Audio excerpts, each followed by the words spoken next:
सिर झुक जाता है।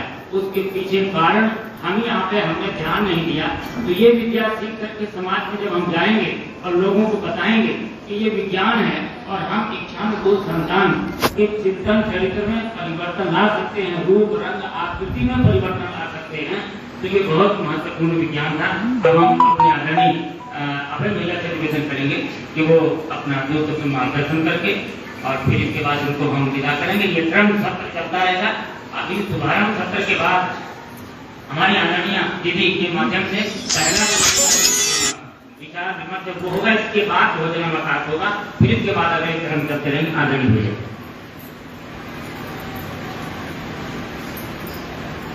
भारत माता के चरणों में प्रणाम। मंच पर विराजमान सभी विद्वज्जन और इस विषय के विशेषज्ञ आदरणीय दीदी और मंच पर विराजमान सभी सम्मानित जन, सभागार में उपस्थित सभी मातृशक्ति भाइयों और उनको सभी को प्रणाम। यह जो अपने यहाँ व्यक्ति का जन्म होता है, 16 संस्कारों की बात चलती है। एक बार जब मैं नानाजी के साथ बैठा था तो एक वरिष्ठ कार्यकर्ता है राजनीतिक क्षेत्र में, वो नानाजी से बात कर रहे थे 16 संस्कारों की। नानाजी जितना उनका जीवन का अनुभव था बहुत देर तो सुनते रहे, तो बोले केवल 16 संस्कारों में 64 संस्कार है। मैंने पहली बार 64 संस्कारों के बारे में पहली बार सुना और फिर उनकी बहुत देर तक चर्चा चलती रही। नानाजी के मुझसे कई बार सुना, व्यक्ति अगर जन्म ले और एक आदर्श जीवन चरित्र रहता है, तरुण युवक युवतियों को, नवविवाहित दंपतियों को तो बड़े बड़े शब्दों में वो बात करते थे। शादी क्यों की, बच्चे क्यों पैदा किए। एक दिन एक ऐसे ही माता 6 महीने का पुत्र हुआ, नानाजी के पास आई। नानाजी के आपके हाथ से अन्न प्राशन संस्कार आप करिए। ठीक है, ले आओ बच्चे को। चावल लेकर के आई तो बड़े दाने, बोले ऐसे अन्न प्राशन होता है। तो वहां एक बुजुर्ग माता जी थी जिनके बड़े बच्चे थे, नाती पोते लोग। बोले इस लड़की को नहीं मालूम तो तुमको भी नहीं मालूम अन्न प्राशन कैसा होता। तो नानाजी तो नानाजी थे, जगत नाना थे, किसी को भी कुछ कह सकते थे। तो यह सब जो हमारी रीति परंपरा है, उससे हम जितना कटेंगे, जितना कटते जाएंगे, तो उस सब के दुष्परिणाम है। 1 वर्ष का बच्चा, 2 वर्ष का बच्चा, 3 वर्ष का बच्चा, उसको बीमारियां हैं, डायबिटीज है, शुगर है, और आज तक जिन बीमारियों के नाम नहीं सुने सारी बीमारियों का, तो ये MS है, MS है, और ऐसे ही सारे।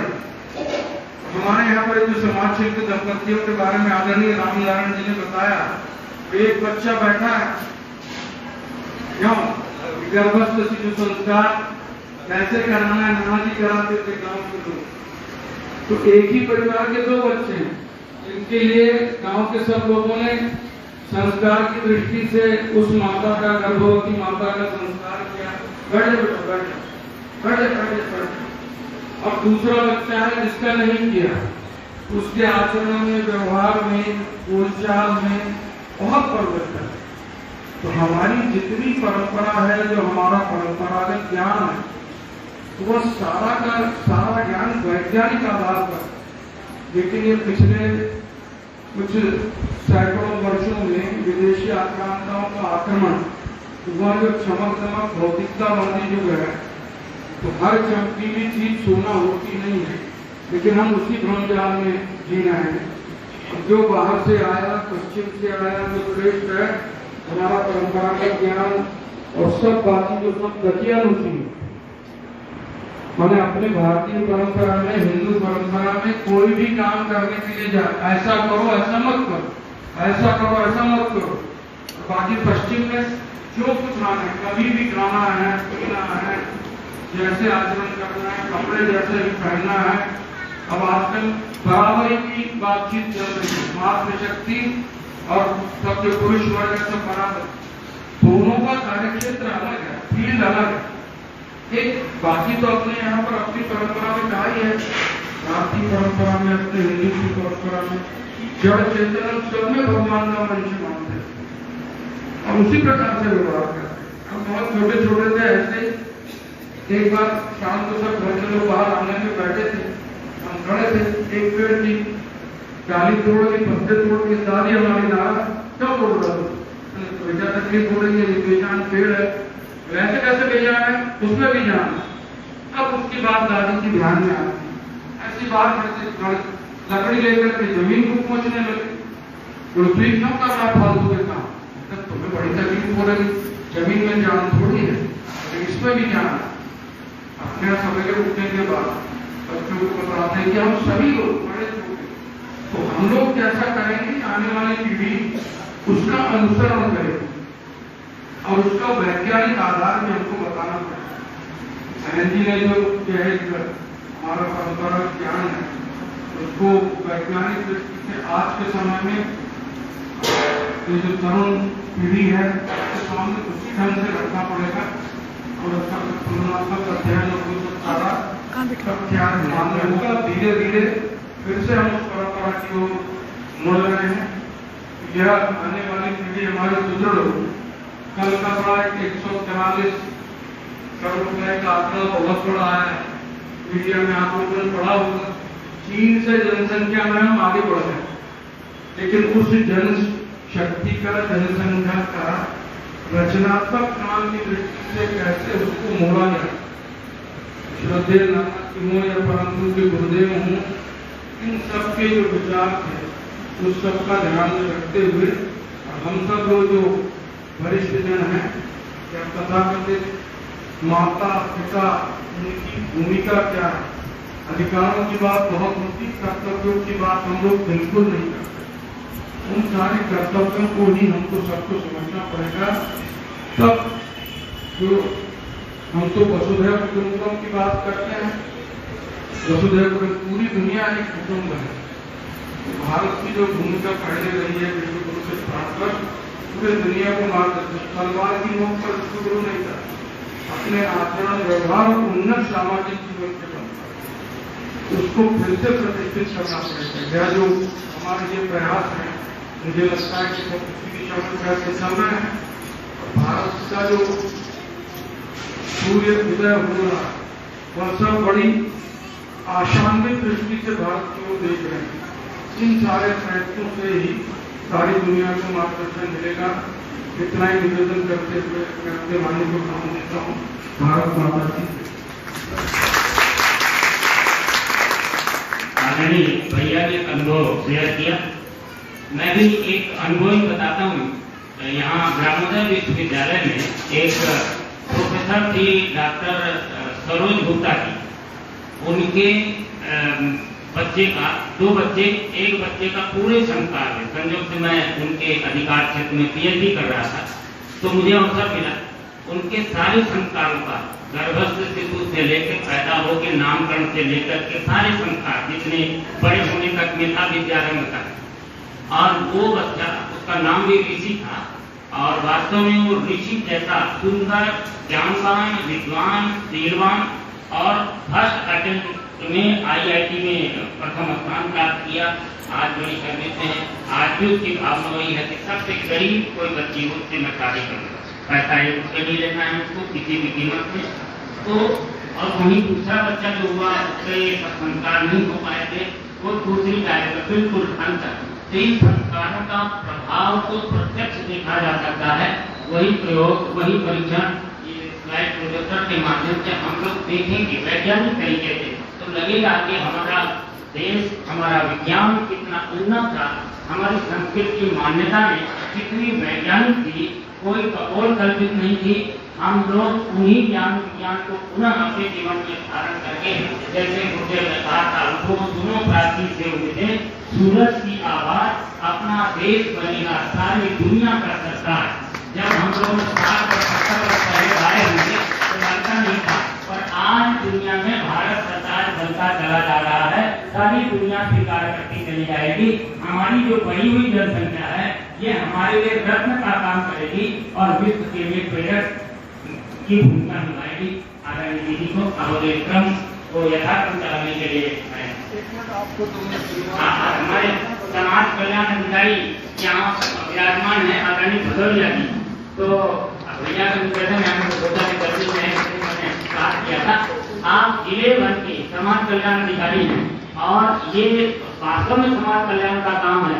आदरणीय भदौरिया जी से निवेदन है कि मार्गदर्शन करें। आज इस कार्यशाला में मैं अपने आदरणीय गुरु जी को और माता जी को प्रणाम करता हूँ। हमारे बीच चित्रकूट धरती पे हमारे नाना जी, मैं कभी मैं यहाँ जब मेरी यहाँ पे पहुंचती हुई तो मैं विचार करता हूँ कि कैसे उन्होंने आकर के इस जमाने में आकर 10 लोग इससे प्रभावित क्षेत्र था, कोई संसाधन नहीं, तो वहाँ पे आकर उन्होंने कितनी बड़ी अलग जगाई और उस अलग को आज हमारे बीच हमारे आदरणीय हमें भैया जो लगातार उसको बढ़ा रहे हैं, मैं भी उनको सदैव प्रणाम करता हूँ। हमारे उपस्थित सारे डॉक्टर माता जी और हमारे सारे गुरु जी लोग, हमारे पाठक जी जो सदैव हमको यहाँ आने का अवसर प्राप्त करते हैं। मैं वरना के लिए अलग है, हमको इतना प्रेम करते हैं, हमें यहाँ बुलाते हैं। मैं उनके कभी भी आदेश को ठुकरा नहीं पाता, मेरा निर्वाचन ड्यूटी लगी, लेकिन मुझे यहाँ लगा मुझे जाना चाहिए, मैं यहाँ पे आया। और जैसा कि कहा जा रहा था, हमारा जो धर्म सनातन धर्म शुद्ध वैज्ञानिक धर्म है और सारी परंपरा हमारे जो ऋषि, जो कोई ऋषि नहीं, जो महान वैज्ञानिक थे, उन्होंने एक एक चीजों पर सोच और विचार करके जो भी उन्होंने ग्रंथ लिखे, जो भी उन्होंने विचार लिखे, तो सनातन शुद्ध वैज्ञानिक। हमारे गुरु जी जो गायत्री परंपरा को आगे बढ़ाया, उन्होंने पूरे सिस्टम को एक विज्ञान से जोड़ा। और आपका गायत्री परिवार को देखिए तो सारा सिस्टम जो भी A to Z जो भी चलता है, सारा वैज्ञानिक आधार पर चलता है। और उस हमारा सनातन धर्म बीच में हम लोग, जैसे भैया बता रहे थे, आक्रांत आए, मुस्लिम आए, सब लोग आए, हमारे धर्म को लगातार प्रतिघात किया गया, लगातार आक्रमण किया गया। अंग्रेजों के आगे 50 को लाने का मैकाले का यही उद्देश्य है कि हम यहाँ की संस्कृति को नष्ट कर देंगे, ये देश अपने आप नष्ट हो जाएगा।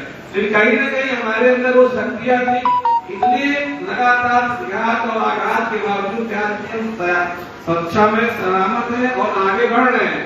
और जैसा कि अभी कहा जा रहा था, इसमें कोई संदेह नहीं है कि आने वाला समय हम विश्व गुरु होंगे और पूरे विश्व का हम प्रतिनिधित्व करेंगे, इसमें कोई संदेह है ही नहीं।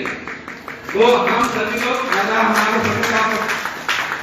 लोग यहाँ बैठे हुए आपसे बहुत ज्यादा क्या कहेंगे, लेकिन मैं यही कहूंगा कि जो हमारा ये प्रशिक्षण हो रहा है, जैसा कि मेरी बहन जी ने बताया था, निश्चित रूप से बहुत ही वैज्ञानिक ढंग से बता रही थी और जिस तरह से सारे प्रभावी स्टेप बताए हैं, निश्चित रूप से उसको आप लोग सही ढंग से आप साथ करेंगे तो और जाकर इन चीजों वहाँ पे धरातल पर प्रयोग भी करना है।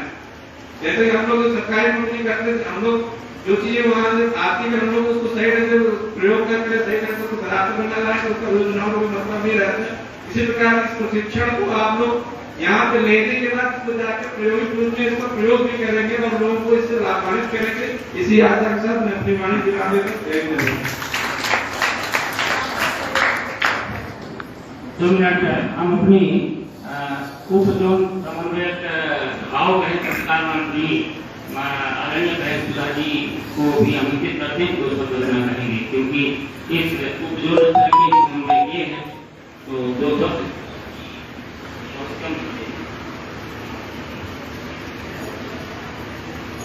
मनसासी सभी हमारे देव दूर और देव शक्तियाँ दूर दरे से जो भी हमारे गायत्री परिवार पधारे हैं, हमारे चारों जगहों के चारों प्रभारी एवं उनकी सहयोगी बहन है, सभी के नमन वंदन करते हुए अपनी मेरे साथ गायत्री मंत्र गायन करेंगे। ओम भूर्भुवः स्वाहा तत्सवितुर्वरेण्यं भर्गो देवस्य धीमहि धियो यो नः प्रचोदयात्। आज चाहे वो देश की समस्या हो, चाहे वो परिवार की हो, चाहे वो राष्ट्र की हो, चाहे अंतर्राष्ट्रीय, कुछ भी हो, सभी एक ही पीड़ा से गुजर रहे हैं। हमारे पास संसाधन तो बहुत सारे हैं, पैसे में हम आगे बढ़ गए, संसाधनों में हो गए, टेक्नोलॉजी में हो गए, लेकिन कमी क्या रह गई? देव मानवों की कमी रह गई। इसके लिए हमारे यहाँ डॉक्टर गायत्री शर्मा दीदी ने हम लोगों को प्रशिक्षित किया है। हमने वहाँ से मॉडल कोर्स भी किया है और दीदी संगीता दीदी जो हमारी डॉक्टर हैं, इन्होंने हमको 2 साल पढ़ाया है लगातार। डॉक्टर साहब बैठे हैं, ये सारस्वत जी, ये मुझे गीता की कक्षा पढ़ाते थे। हमने सभी कक्षाएं इनकी ज्वाइन की। अभी जो डॉक्टर साहब ने बताया है कि 15 दिन का लड़का ओम बोलता है, तो वो हमारी बहन की लड़की का लड़का है जो 15 दिन का है, ओम बोलता है। तो डॉक्टर गायत्री शर्मा जी ने मुझसे वीडियो मांगा, हमने वहाँ भेजा, आपको भी भेजा। 15 उन्होंने सारी कक्षाएं डॉक्टर साहब की हैं, सरस्वती जी की, और तीनों टाइम वो ध्यान करती थी, प्रकाश संध्या करती थी, लहसुन प्याज भी दिखाया, जो भी वर्जित चीजें थी वो नहीं थी, ध्यान भी करती थी। आज उसके सामने यदि कोई गीत बजा दिया जाए अपने मिशन का, तुरंत चुप हो जाता है। उन्होंने कहा कि बहन जी इसकी प्रत्येक एक्टिविटी हमको भेजिए, हम अपने इसमें ऐड करेंगे और लोगों को दिखाएंगे कि संस्कार का क्या असर पड़ता है। आइए अपने उस पर आ जाते हैं। तो गुरुदेव की ये प्रेरणा है कि हम क्या करें, इसके लिए उन्होंने हम लोगों को तैयार किया। क्या तैयार किया है कि माँ की आदर्श दिनचर्या क्या हो, माँ का खान पान क्या हो। हम लोग क्या करते हैं, संस्कार करा के चले तो आते हैं, लेकिन फिर वो माँ कैसा जीवन जी रही है, किस तरह से उसका खान पान है, उसकी दिनचर्या में यदि बदलाव नहीं होता तो संभव नहीं है। नहीं तो क्या करता है कि वो चेतना असीम संभावनाओं को लेकर के गर्भ में आती है, और यदि हमने उसकी वो गुणवत्ता को जागृत नहीं कर पाया, उसके अंदर वो एक्टिविटी नहीं कर पाई, तो हम सफल नहीं हो पाएंगे। इसके लिए हम आगे हमारी डॉक्टर साहब क्वेश्चन आंसर करेंगी, हमें जो विषय देंगी वो उस पर हम सभी चीजें बैठ करके चर्चा करेंगे, अपनी वाणी को विराम देते हुए।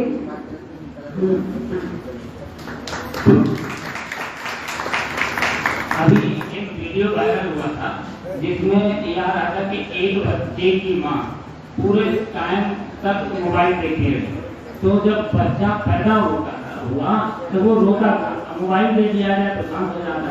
और एक माँ गीता पढ़ती रहती थी और गीता सुनती रहती थी दूसरों। तो जब बच्चा पैदा हुआ, थोड़ा सा बड़ा हुआ, तो जैसे माँ की श्लोक बोलते बोलते बंद कर देती थी, तो बच्चा अपनी भाषा में उस श्लोक को आगे पूरा कर देता था। ये निश्चित प्रैक्टिकली इसको अनुभव करेंगे इस लाइव प्रोजेक्टर के माध्यम से। अंतिम करेंगे हम अपने आदरणीय रमाशंकर द्विवेदी जी उद्योग सुनकर, और 2 शब्दों में इस सत्र का उद्घाटन सत्र समाप्त होगा।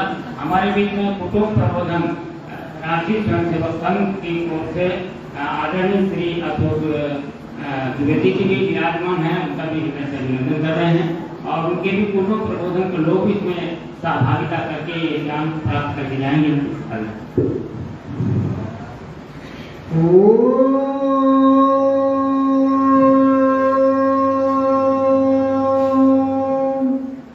सभी लोग ओम एक साथ और बोल दें,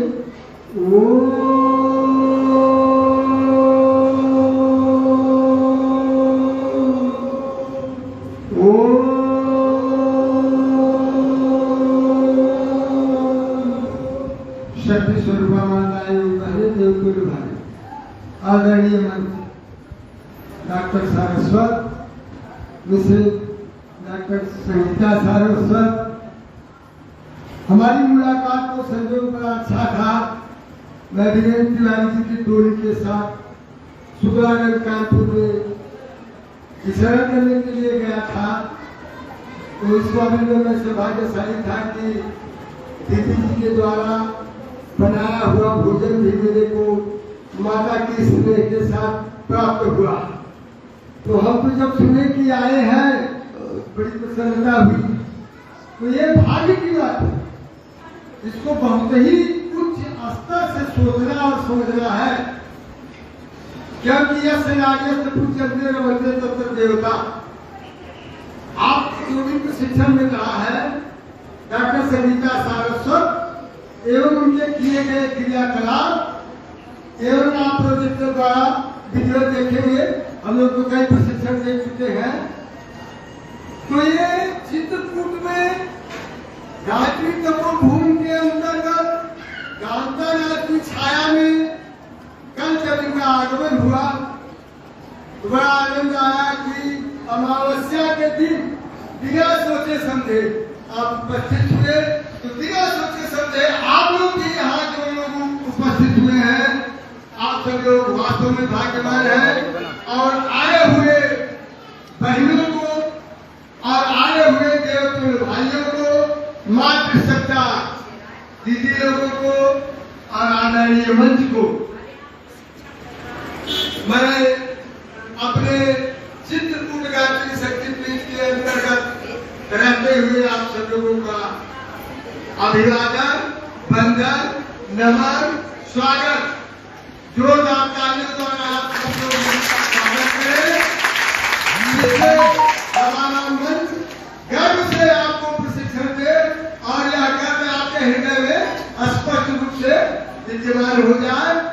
और हम अपने डॉक्टर रामनारायण त्रिपाठी की बात कर ले आते आते ही, ये गुरु जी के सामने की बात है। हम सब शांतिपुर में थे, तो बागवानी निकाय कर रहे थे। यही मिश्रा जी जो इस समय वहाँ मौजूद है, गए थे उनकी परीक्षा लेने के लिए। तो कहीं मैं गुरु जी से मिलना चाहता हूँ। तो वो कहे कि कुछ देर विचार करिए, गुरु जी समय से मिलेंगे, उनको अपने आप बुला के मिलते। तो वो चले गए जब मिलने के लिए, तो उनको बड़ा विस्मय हो गया कि ये तो ही है जो बागवानी में थे। तो कहे कि बागवानी में कौन था? कह रहे यही तो समझ रहे की बात है। जब जैसा समय आता है उस प्रकार से मनुष्य को अपने विचारों के अनुसार परिवर्तन में वैसा काम करना चाहिए। तो हमें डॉक्टर संगीता सारस्वत से कल हमने सुना कि व्यवस्थापक को हम तो सोचे थे कि ज्यादा उम्र के हैं, तो ज्यादा उम्र के तो है डॉक्टर रामनारायण त्रिपाठी, लेकिन देखने में बालक जैसा है। क्या इनके अंदर एक विशेष क्षमता है, वो हम सब लोग आज तक नहीं समझ पाए। मैं तो 4 वर्ष से शांतिपूर्ण मेरे को यही बैठा रहा है।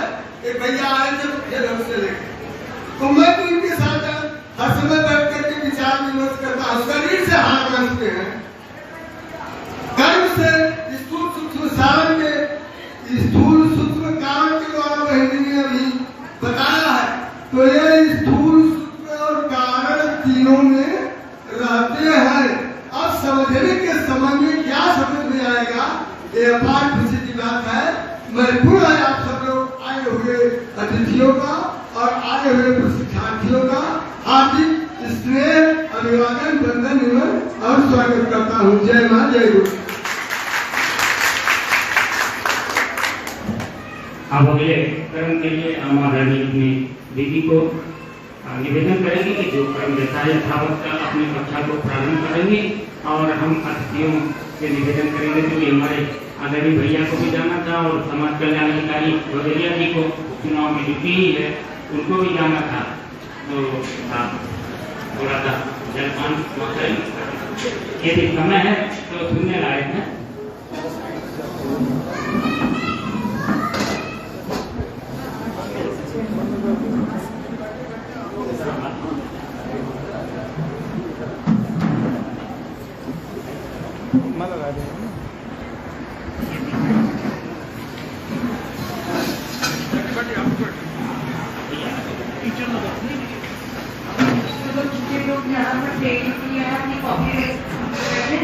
लेकिन नोट्स साथ में लेने चाहिए। 5 मिनट में आपको नोट्स दे देंगे, लेकिन आप लोग नोट्स देते। अच्छा, एक बात और ध्यान रखिएगा, हर विषय का प्रस्तुतिकरण उस विषय की कक्षा के बाद होगा। आप चूंकि बीच में लंच है, लंच के तुरंत बाद विज्ञान का प्रस्तुतिकरण किया जाए। ठीक है, सभी लोग व्यवस्थित हो जाए। थोड़ा सा दीदी लोग प्लीज बैठ जाइए, नीचे बैठ जाइए। थोड़ा शांत होकर इस विषय को सुनना पड़ेगा। जो भी मैं बताऊंगी वो यहाँ पे डिस्प्ले हो रहा है, ठीक है। और बात इतनी सी है कि विषय गूढ़ है और बहुत ही महत्वपूर्ण है और कई वैज्ञानिक तथ्यों से परिपूर्ण है। इसलिए थोड़ा कंसंट्रेट करेंगे, समझने का प्रयास करेंगे। मैं सरल शब्दों में बताऊंगी, आपको समझ में आएगा। एक बार परम पूज्य गुरुदेव परमानंद माता जी का ध्यान करते हैं, उनसे प्रार्थना करते हैं कि आज ये विषय जो यहाँ चित्रकूट की धरती से गुरुदेव के सूत्र आपको पहुंचाए जा रहे हैं, उसको हम सब उनकी कृपा से आत्मसात कर सके। माँ गायत्री जो सत्ज्ञान सच्चिंतन की अधिष्ठात्री है, उनकी कृपा हमारे ऊपर हो और हमारे विवेक, हमारी प्रज्ञा जागृत हो और हम इस विषय को पूर्णतः ग्रहण कर सके। इस भाव के साथ एक बार गायत्री, आप सबको पता होगा गायत्री मंत्र सद्बुद्धि का मंत्र है। हम सन्मार्ग पर चलने की प्रेरणा लेते हैं, ईश्वर से प्रार्थना करते हैं कि ईश्वर हमारी सद्बुद्धि को सन्मार्ग में प्रेरित करें। और भाव क्या होता है, केवल हमारी नहीं, हम सबकी बुद्धि को सद्मार्ग में प्रेरित करें। चाहिए हम सब जितने लोग यहाँ इस समय उपस्थित हैं, सब लोग इस ज्ञान को समझें और जन जन तक पहुंचाएं। कोई भी गलती हमसे छूटी न रहे। इस भाव के साथ एक बार गायत्री कमर सीधी रखेंगे, नेत्र गर्दन एक सीट में, कमर गर्दन कमर एक सीट में, नेत्र कोमलता से बंद, दोनों हाथ गोद में, बायां हाथ नीचे बायां हाथ ऊपर। परम पूज्य गुरुदेव परमानंद माता जी का ध्यान, उगते हुए सविता देवता का ध्यान भूमध्य में। ओम भूर्भुवः स्वः तत्सवितुर्वरेण्यं भर्गो देवस्य धीमहि धियो यो नः प्रचोदयात्। हरने को अज्ञान ज्ञान की ज्योति अखंड जलाई, भूपल्ला ने स्वर्ग योजना युग निर्माण बनाई।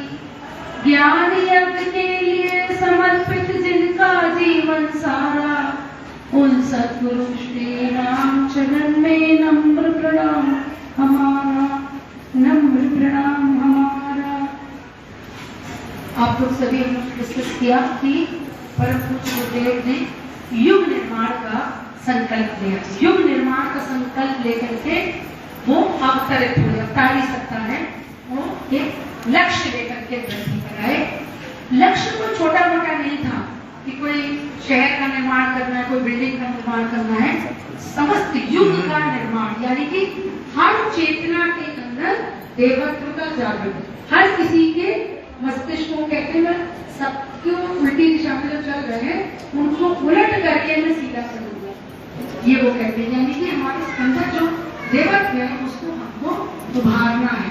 समस्या क्या आ रही है आज की?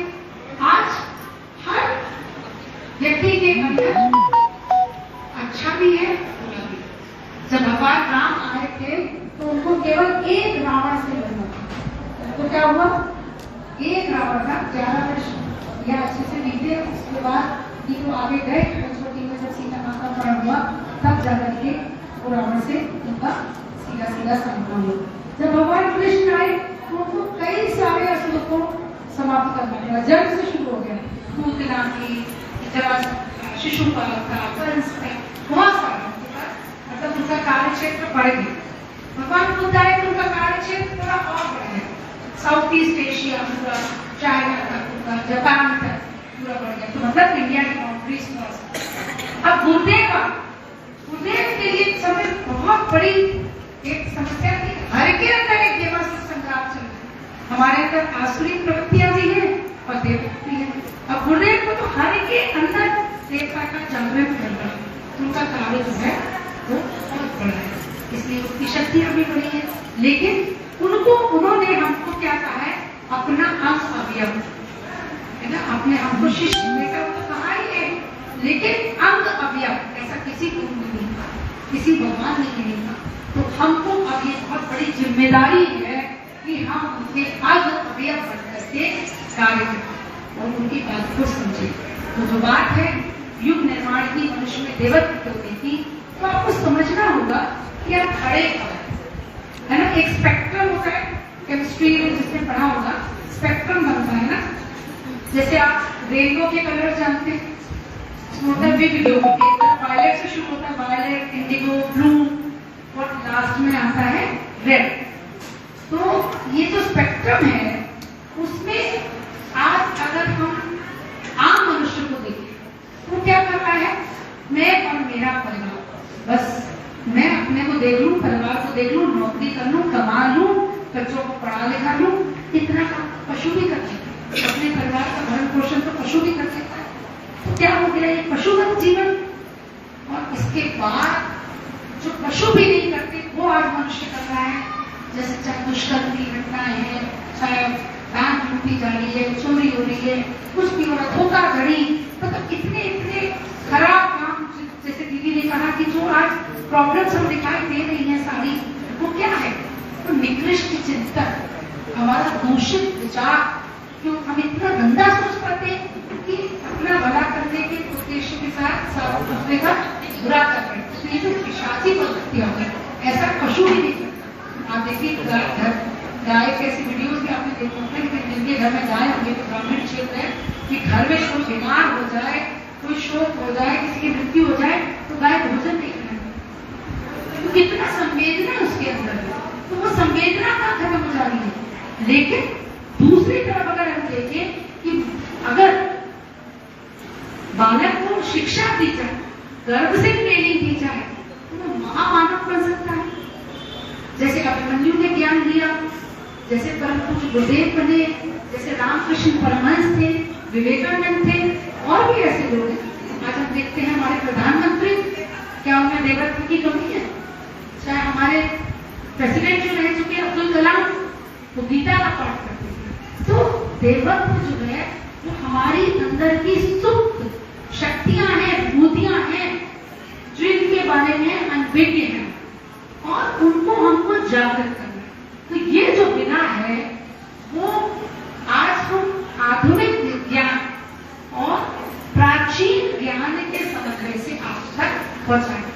ये विज्ञान जो है आज चाहे हार्मोन्स का है, चाहे पेरिनेटल साइकोलॉजी का रिसर्चेस हैं, चाहे जितने अल्ट्रासाउंड में आप देखिए, 2D अल्ट्रासाउंड नहीं होता, 3D, 4D, कलर डॉपलर, ये अल्ट्रासाउंड की जो विधियां टेक्नोलॉजी बढ़ती जा रही है, उससे हमको बहुत सारी चीजें गर्भ शिशु के बारे में पता चलती हैं। लेकिन ये ज्ञान आज टेक्नोलॉजी के माध्यम से आ रहा है, पहले ये ज्ञान शास्त्रों में निहित था। हमारी चेतना इतनी जागृत थी और शास्त्रों में सब कुछ विदित था, चाहे वो गर्भ उपनिषद हो, 7000 वर्ष पुराना उपनिषद, जिसमें ये सब दिया हुआ है कि भ्रूण की यात्रा कैसी होती है 9 महीने की, जो आज हम मेडिकल साइंस में पढ़ते हैं, एम्ब्रियोलॉजी जिसे कहते हैं, वो सब गर्भ उपनिषद में दिया गया है। गर्भ उपनिषद में ये भी दिया गया है कि बच्चे का जो लिंग निर्धारित होता है वो पुरुष के बीच से होता है, ना कि प्रकृति से। आप लोग ने साइंस में पढ़ा होगा कि सेक्स डिटर्मिनेशन कैसे होता है। सेक्स डिटर्मिनेशन होता है कि बच्चा लड़का होगा या लड़की, तो उसमें क्रोमोसोम्स होते हैं, आधे क्रोमोसोम माँ से आते हैं, आधे पिता से आते हैं। माँ का सेक्स क्रोमोसोम क्या होता है, XX, और पिता का होता है XY। अब जब बच्चा बनता है तो एक X आएगा माँ से, माँ तो X ही दे सकती है ना, पिता के ऊपर नहीं निर्भर करता, लेकिन पिता के पास एक X है, एक Y है, तो या तो X आएगा तो लड़की बन जाएगी, अगर पिता की तरफ से Y आया तो लड़का बन जाएगा, है ना? ऐसा इतना पता है कि नहीं, पढ़ा है ना, XX XY पढ़ा है कि नहीं? इसका भी नाटक